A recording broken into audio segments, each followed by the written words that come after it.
The following is the list of international reactions to the 2021 Israel Palestine crisis. On the 13th of May, Ministry of Foreign Affairs spokesperson Hua Chunying has called on the UNSC to take actions to help ease the ongoing tensions between Palestine and Israel. It also condemns violence against civilians and calls on all parties to take actions that are conducive to easing tensions and promote the restoration of peace and stability.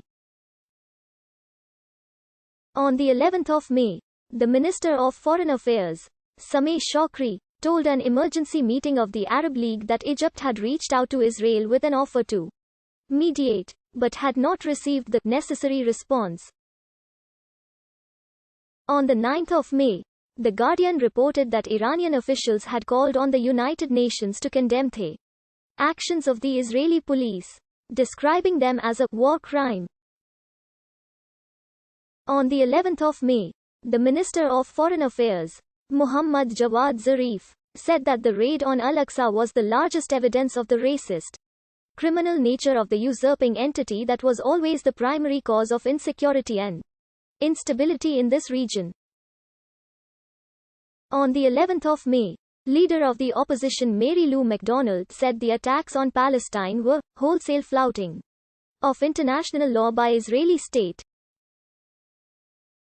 The same day, Israel's envoy to Ireland was also summoned to lodge an official protest.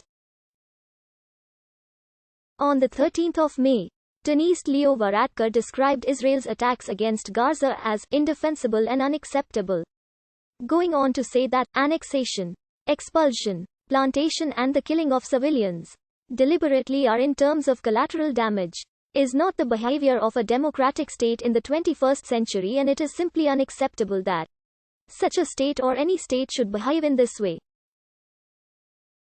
On the 12th of May, Khan reiterated his position on the conflict by posting a tweet stating, "I am PM of Pakistan and #We stand with Gaza #We stand with Palestine," including a screenshot of a quote attributed to Noam Chomsky from 2012 critiquing the Israeli response to the Israeli-Palestinian conflict. On the 11th of May, White House Press Secretary Jen Psaki condemned the rocket attacks into Israel and added that President Biden's support for Israel's legitimate right to defend itself and its people is fundamental and will never waver. She added that White House personnel had been engaging with Israeli and Palestinian officials and that their escalation was the White House's primary focus. On the 12th of May, it was announced that Hadi Amra, Deputy Assistant Secretary for Israeli-Palestinian Affairs in Press and Public Diplomacy, would be sent to the region immediately.